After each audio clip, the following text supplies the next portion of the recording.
सबसे पहले तो मैं आप सभी से माफ़ी चाहूँगा क्योंकि मुझे पता है मैंने इस चैनल के ऊपर 1 महीने से भी ज़्यादा हो चुका है और कोई वीडियो पोस्ट नहीं करी। उसके पीछे का सबसे पहला कारण बस यही है कि मैं काम करने वाला बिल्कुल अकेला हूँ और हर चीज़ के लिए टाइम निकालना बहुत बहुत ज़्यादा मुश्किल हो जाता है। बट हाँ, मैं कोशिश करूँगा कि मैं इस चैनल के ऊपर भी रेगुलर हो पाऊँ और जल्दी ही हो भी जाऊँगा, कोई दिक्कत नहीं है। लेकिन आज जिस केस के बारे में मैं आपको बताने वाला हूँ, उसे देखकर आपको ये समझ आएगा कि कैसे लोगों से आपको इस दुनिया में दूर रहना चाहिए, खासतौर पर लड़कियों के लिए। क्यों? क्योंकि एक बहुत ही सीरियस मैटर है और ये आमतौर पर हर किसी के साथ होता है, चाहे वो कैसा भी इंसान हो। आपकी जिंदगी में आपने ये चीज जरूर कभी ना कभी देखी होगी। तो आपको इससे कैसे खुद को बचाना है, ये चीज आपको मैं एंड में जरूर बताऊंगा। सबसे पहले हम केस समझ लेते हैं कि आज के इस भयानक घटना में आखिर क्या हुआ था। लेकिन उससे पहले, मेरा नाम है विकी और आप देख रहे हैं मिस्टीरियस दुनिया पॉडकास्ट का एक और बहुत ही दर्दनाक एपिसोड। आप प्लीज़ इस वीडियो को एक लाइक कर दें और कमेंट्स में पिक में लिख दें ताकि कल की वीडियो में मैं आपको शाउट आउट दे दूं। दिन था 5 जुलाई 2020 का और जगह थी शाहजहांपुर, मध्य प्रदेश। जी हाँ, एक बहुत ही प्यारा सा शहर। बहुत ही बड़े और बहुत ही छोटे व्यापारी आपको इस शहर में देखने को मिल जाएंगे और इसी शहर में सदर बाजार में मौजूद एक घर में शादी की तैयारियां जोरों शोरों से चल रही थी। जी हाँ, यहाँ के एक बहुत ही प्रतिष्ठित व्यापारी, उनकी बेटी सोनू, उनकी शादी तय कर दी गई थी और आने वाले कुछ ही घंटों में अब उनकी शादी भी होने वाली थी। इससे पहले कि आपको आगे का केस समझाऊं, आपको ये समझना पड़ेगा कि आखिर ये सोनू थी कौन। तो असल में सोनू इसी शहर के सरस्वती स्कूल में वाइस प्रिंसिपल के पद पर तैनात थी। लेकिन उससे पहले सोनू इसी स्कूल के अंदर एक बहुत ही मामूली सी टीचर के तौर पर उसने अपनी नौकरी शुरू करी थी। लेकिन वो कितनी काबिल थी, आप सोच कर देख लीजिए यहाँ पर कि उसने कितनी तरक्की करी और वो इस स्कूल की वाइस प्रिंसिपल तक बन चुकी थी। तभी यहाँ सोनू के माँ बाप को लगा कि अब बेटी बड़ी हो चुकी है और उसकी शादी अब कर देनी चाहिए। तभी यहाँ उसके माँ बाप ने रिश्ते देखने शुरू किए और काफी सारे रिश्तों को देखने के बाद उज्जैन के एक बहुत ही प्रतिष्ठित परिवार के लड़के से सोनू की शादी तय कर दी गई। दूल्हे के मामा मध्य प्रदेश के जावरा शहर के सर्राफा बाजार में अपना काम धंधा चला रहे थे और वहीं पर रहा भी करते थे। तो उनकी ये इच्छा थी कि उनके भांजे की शादी वो जावरा में ही करे, एक अच्छे से रिसोर्ट में। तो यहाँ दोनों परिवार का मत बन गया। लड़की वालों ने भी कह दिया कि हाँ ठीक है, कोई दिक्कत नहीं है।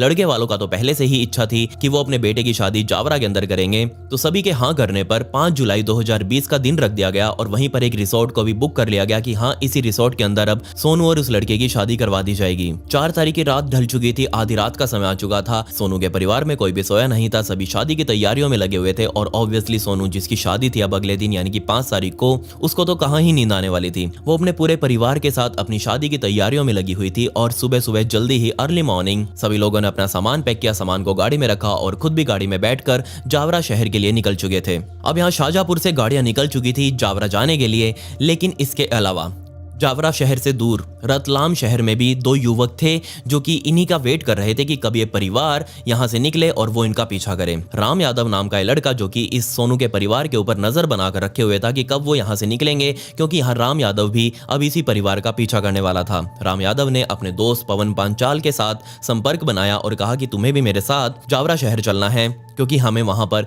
एक बहुत ही भयानक कांड को अंजाम देना है। 5 जुलाई के सुबह 8:30 बजे का टाइम आ चुका था और अब तक शाहजहांपुर से निकली हुई गाड़ियां सारी की सारी जावरा शहर पहुंच चुकी थी। वहीं पर उन्होंने कोठारी रिसोर्ट्स को बुक किया हुआ था और सारी गाड़ियां अब कोठारी रिसोर्ट्स की पार्किंग में लग चुकी थी। लेकिन एक गाड़ी तब फिर से बाहर निकली क्योंकि इस गाड़ी के अंदर सोनू बैठी हुई थी और उसने कहा कि मुझे यहाँ पर पार्लर में जाना है और जल्दी से जल्दी तैयार होना है। और अब आपको याद होगा कि जुलाई 2020 का वो टाइम था जब पूरे देश के अंदर लॉकडाउन लगा हुआ था। शादियों के अंदर 50 मेहमान बुलाने की ही इजाजत थी। इसीलिए अभी सोनू के परिवार से भी और लड़के वालों के परिवार से भी गिने चुने मेहमान इस रिसोर्ट के अंदर पहुंचे हुए थे। खैर, यहाँ सोनू जिस गाड़ी के अंदर बैठी हुई थी वो गाड़ी बाहर निकली। सोनू के साथ सोनू की छोटी बहन भी उसी गाड़ी में बैठी हुई थी और वो गाड़ी सीधा जावरा शहर के ही बाजार में मौजूद एक पार्लर के सामने जाकर रुकी। सोनू और उसकी छोटी बहन गाड़ी से उतरी और सीधा उस पार्लर वाली बिल्डिंग में घुस गई। लेकिन यहाँ दिक्कत ये थी कि जिस टाइम पर ये सारी गाड़ियां शाहजहांपुर से रवाना हुई थी, उनका पीछा कर रहा था एक मोटरसाइकिल जिसके ऊपर राम यादव और उसका दोस्त पवन पांचाल सवार थे।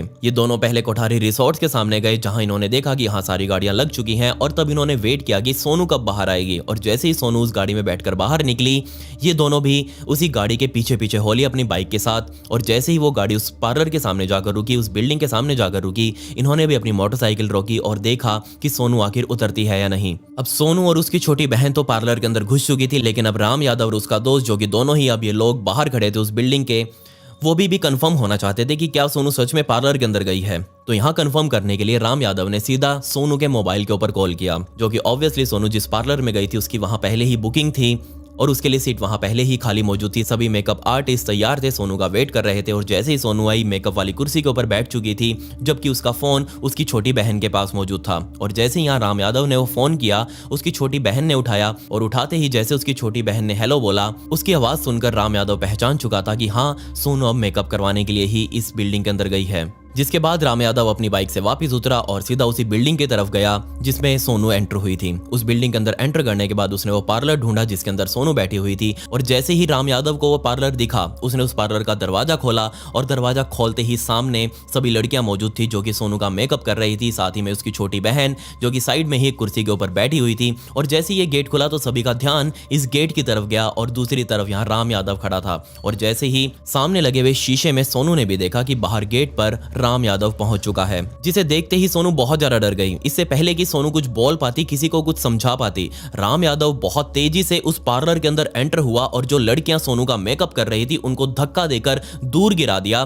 सोनू की छोटी बहन भी साइड में ही बैठी हुई थी, उसको समझ नहीं आ रहा था कि आखिर यहाँ क्या हो रहा है और ये लड़का कौन है, क्योंकि ये छोटी बहन उस लड़के को नहीं जानती थी, लेकिन सोनू इस लड़के को बहुत अच्छे से जानती थी। खैर ये सोनू अंदर आया, अंदर आते ही उसने लड़कियों को धक्का दिया और पीछे अपनी जेब में रखा हुआ एक बहुत बड़ा चाकू निकाला। उस चाकू को अपने एक हाथ में पकड़ा, दूसरे हाथ से सोनू के बालों को पकड़ा और बालों को पकड़कर पीछे करा। दूसरे हाथ में जो उसने चाकू पकड़ा हुआ था, उस चाकू से उसने सोनू के गर्दन के ऊपर कई वार किए। जी हाँ, जो पार्लर अभी जिसके अंदर मेकअप वगैरह फैला हुआ था, मेकअप का सामान फैला हुआ था, उसके अंदर एक ही झटके में खून खून फैल चुका था। किसी को समझ नहीं आया कि आखिर यहाँ पर क्या हुआ है। सोनू बेचारी तड़प रही थी, उसके गले से खून के भयंकर फवारे निकल रहे थे, लेकिन कोई भी इससे पहले कुछ समझ पाता। उससे पहले ही राम यादव अपना वो चाकू अपने साथ लेकर उस बिल्डिंग से बाहर आया, अपनी मोटरसाइकिल पर बैठकर अपने दोस्त के साथ वहां से फरार हो गया। सोनू बेचारी अंदर उस पार्लर के तड़प रही थी। उसकी कुछ ही घंटों बाद अब शादी भी होने वाली थी, लेकिन उसके साथ पहले ही ये कांड हो गया। उसकी छोटी बहन ने घर पर फोन किया, सभी को यहाँ मौके पर बुलाया। तुरंत ही सोनू को गाड़ी में डालकर एक नजदीकी हॉस्पिटल में पहुंचाया गया, लेकिन वहां पर डॉक्टर ने उसे मृत घोषित कर दिया। लेकिन आखिर ये कांड क्या हुआ था, कैसे हुआ था, क्यों हुआ था, ये चीज आपको जानना बहुत बहुत ज्यादा जरूरी है। जब जावरा शहर के अंदर एक खबर फैली कि दुल्हन की ही शादी वाले दिन उसकी हत्या कर दी गई है, पूरा शहर सन्न रह गया कि ऐसा कैसे हो सकता है, कोई इतना निर्दयी कैसे हो सकता है और आखिर ये पूरा मामला क्या था। तुरंत ही मौके पर पुलिस को भी बुलाया गया और इस कांड की नाजुकता को देखते हुए सभी अधिकारियों के हाथ पांव फूल गए। किसी को समझ नहीं आ रहा था कि आखिर ये कौन कर सकता है। पुलिस ने तुरंत उस छोटी बहन को पूछताछ के लिए अपने पास बुलाया और पूछा कि आखिर बताओ ये सारा कुछ क्या हुआ, क्योंकि तुम ही सबसे पास थी जिसने सारा कुछ ये कांड देखा है। लेकिन यहाँ उसकी छोटी बहन ने बता दिया कि नहीं जनाब, मुझे नहीं पता कि आखिर वो लड़का कौन था, सोनू को कैसे जानता था और वो आके सारा कुछ काम क्यों करके गया। लेकिन हाँ, मुझे सिर्फ अजीब ये लगा कि इस पूरे कांड से तकरीबन 2-3 मिनटों पहले सोनू दीदी के मोबाइल के ऊपर एक कॉल आया था और वो कॉल किसी अनजान नंबर से था। और क्योंकि अब सोनू दीदी का मोबाइल मेरे पास था और मैंने जैसे उठाकर हेलो बोला तो वो फोन कट हो गया। ये मुझे बहुत अजीब लगा। जैसे ही पुलिस वालों ने बात सुनी, उन्होंने तुरंत वो सोनू की छोटी बहन से नंबर मांगा और उस नंबर को ट्रेस पर डाल दिया।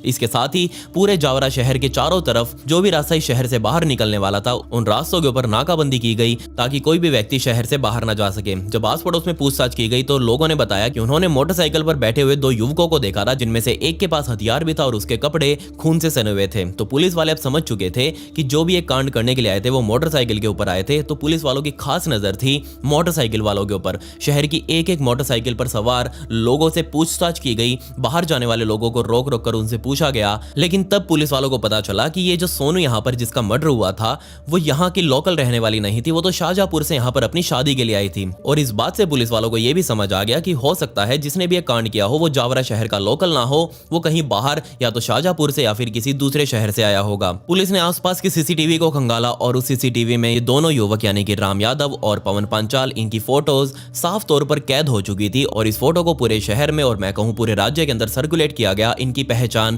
ढूंढने के लिए। और जल्दी ही इनकी पहचान हो भी गई। आस पड़ोस के काफी पुलिस स्टेशंस ने बता दिया कि ये तो राम यादव है और इसका दूसरा दोस्त पवन पांचाल है। अब आप कहेंगे कि इनकी पहचान इतनी जल्दी कैसे हो गई, तो असल में जो राम यादव था ये वहीं की एक लोकल पॉलिटिकल पार्टी में नवयुवक मोर्चा का अध्यक्ष पद पर तैनात रह चुका था, तो इसको अच्छे खासे लोग वहां जानते भी थे। इस हत्या को अंजाम देते ही पवन पांचाल और राम यादव दोनों अलग अलग हो चुके थे, क्योंकि उनका शहर से निकलना बहुत ज्यादा मुश्किल हो चुका था। पुलिस वालों को यह अनुमान था कि होना हो राम यादव तो नहीं लेकिन पवन पांचाल अपने आप को बचाने के लिए शहर छोड़कर जाने की कोशिश जरूर करेगा और बिल्कुल हुआ भी ऐसा ही। जल्दी ही पुलिस ने पवन पांचाल को बाइक के साथ गिरफ्तार कर लिया और उसे पुलिस स्टेशन लाकर अच्छे तरीके से उसकी सेवा करी। सेवा करते ही उसने बोलना शुरू कर दिया कि वो अभी अभी राम यादव को बांसवाड़ा बस अड्डे के ऊपर छोड़कर आया है, क्योंकि वो वहां से भागने की तैयारी में था। लेकिन यहाँ राम यादव को ये अनुमान नहीं था कि उसका दोस्त यानी कि पवन पांचाल पुलिस के हत्थे चढ़ चुका है। तो पुलिस वालों ने पवन के ऊपर दबाव बनाया कि वो राम यादव को फोन करे और उससे पूछे कि आखिर वो इस टाइम पर है कहां पर। तो पुलिस वालों के कहने पर पवन ने राम को फोन किया और फोन करते ही पवन ने राम से उसकी लोकेशन पूछी। उसने अपनी लोकेशन, एग्जैक्ट लोकेशन बता दी कि वो अभी बस में बैठकर कहां जा रहा है। और जैसे ही पुलिस वालों को उसकी एग्जैक्ट लोकेशन पता चली, पुलिस वालों ने उस व्हीकल का पीछा किया और उसके आगे गाड़ी लगाकर यहाँ राम यादव को गिरफ्तार कर लिया। अब राम यादव और पवन पांचाल दोनों गिरफ्तार हो चुके थे और अब टाइम था पूछताछ का और इस केस की असली सच्चाई को बाहर निकालने का। और इस केस की जो असल सच्चाई निकलकर बाहर आई, यकीन मानिए वो बहुत बहुत ज्यादा भयानक थी।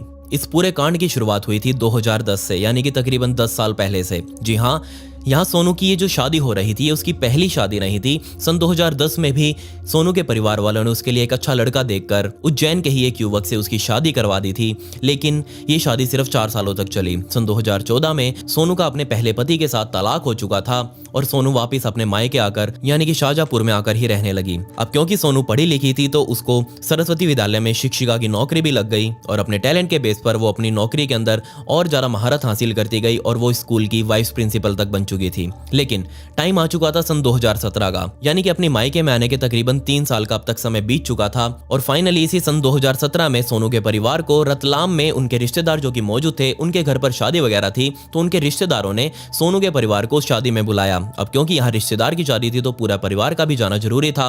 पूरा परिवार गाड़ी में बैठा और यहाँ रतलाम के दीनदयाल नगर में मौजूद शादी में पहुंच चुके थे अपने रिश्तेदार के घर। लेकिन जैसे ही इस शादी में पहुंचे और जहां ये शादी हो रही थी उसके पड़ोस में ही ये राम यादव भी रहा करता था। और जैसे ही राम यादव शादी में पहुंचा उसने पहली बार सोनू को देखा। अब आप सोच कर देखिए, राम यादव सोनू से तकरीबन 7 साल छोटा था, लेकिन 7 साल छोटा होने के बावजूद भी ये राम यादव उस पूरी शादी में सोनू के आगे पीछे घूमता रहा। बार बार कोशिश कर रहा था कि सोनू उसको नोटिस करे।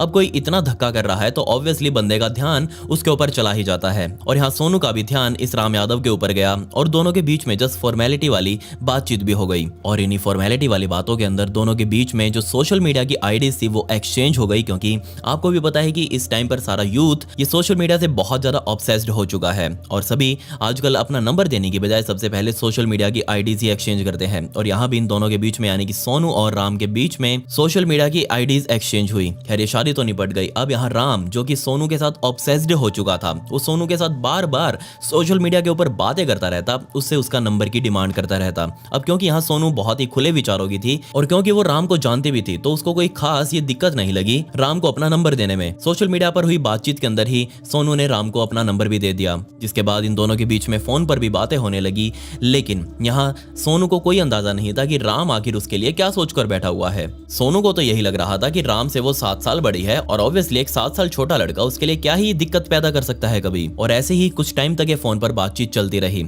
और फिर वो टाइम आया जब फाइनली राम ने अपना प्रपोजल, अपने प्यार का प्रपोजल सोनू के सामने रखा। लेकिन अब सोनू क्योंकि वो मैच्योर लड़की थी, 7 साल बड़ी थी उससे, तो उसको समझ थी कि इस तरीके से प्यार व्यार कुछ नहीं होता, ये जो हो रहा है, ये जो कर रहा है, ये सिर्फ अट्रैक्शन है और उसको इस चीज के ऊपर ध्यान नहीं देना। लेकिन यहाँ सोनू को ये भी अंदाजा था कि वो एकदम से राम को मना करेगी तो हो सकता है वो गुस्सा हो जाए या फिर कुछ भी वो कुछ गलत कर बैठे। तो सोनू ने यहाँ पर समझदारी दिखाते हुए राम को टालते हुए कहा कि वो सोचकर तुमको इस चीज का जवाब देगी। लेकिन राम को यहाँ पर एक गलतफहमी हो चुकी थी कि क्योंकि अब ये सोनू एक टीचर है, ऑब्वियसली वो इस तरीके से प्यार को एक्सेप्ट नहीं करेगी। वो थोड़ा बहुत शर्माएगी पहले, बट कोई बात नहीं, थोड़े टाइम बाद वो मेरे प्यार को एक्सेप्ट कर लेगी। काफी दिन हो चुके थे, सोनू बार बार राम को टालती रही, उसके फोन नहीं उठाती या फिर जब उठाती तो भी उसको वो टाल देती। लेकिन अब क्योंकि काफी टाइम बीत चुका था, राम को अपने प्यार के इजहार किए हुए का इंतजार था कि उसका क्या रिप्लाई आएगा। तब उसने सोनू के ऊपर और ज्यादा दबाव बनाना शुरू कर दिया कि मुझे अपना रिप्लाई चाहिए है। तब यहाँ सोनू ने उसे समझाया कि देखो राम, तुम मुझसे 7 साल छोटे हो, हमारा आगे कुछ नहीं हो सकता।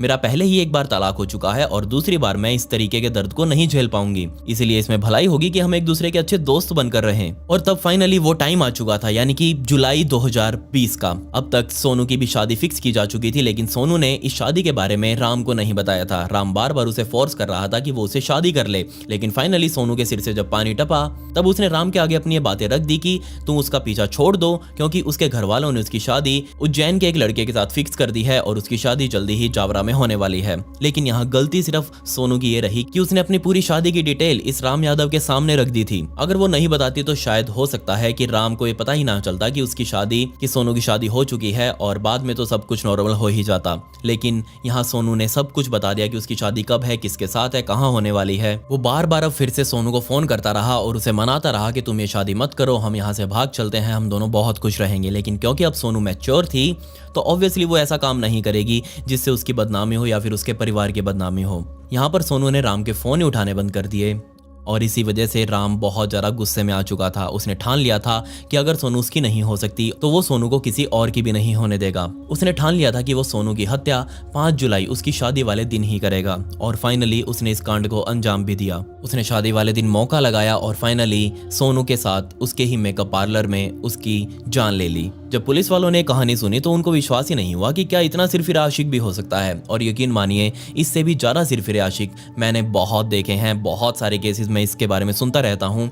जो वन साइडेड लवर होते हैं उनका कुछ भरोसा ही नहीं होता कि वो कब कुछ क्या कर दें। इसीलिए आपको हमेशा अपने आप को सतर्क रखना चाहिए, हमेशा अपने आप को बचा कर रखें ऐसे लोगों से। कभी भी अपने पर्सनल डिटेल किसी के साथ शेयर मत करें। क्या पता कौन आपके लिए खुद के मन में क्या पाल कर बैठा हुआ हो, क्या पता कोई आपके बारे में क्या सोचता हो। हमें किसी के बारे में कुछ पता नहीं होता, तो इसीलिए आप खुद को हमेशा सेफ रखें। किसी के साथ भी बहुत जल्दी फ्रैंक ना हो, खासतौर पर लड़कियां। उम्मीद करता हूं आपको इस केस के बारे में जानकर थोड़ा बहुत कुछ सीखने को मिला होगा। अगर आपको ऐसी स्टोरीज रील फॉर्मेट में देखनी है तो ये मेरे इंस्टाग्राम आईडी है, इसका लिंक आपको डिस्क्रिप्शन में भी मिल जाएगा, तो आप प्लीज मुझे वहां फॉलो जरूर कर लें। वहां भी मैं ऐसी ही स्टोरीज रील्स में डालता हूं। खैर, पिछली वीडियो का शाउट आउट सियाम को and comment pick me to get a shout out in next video. मिलते हैं अगली वीडियो में। ये वीडियो देखने के लिए धन्यवाद।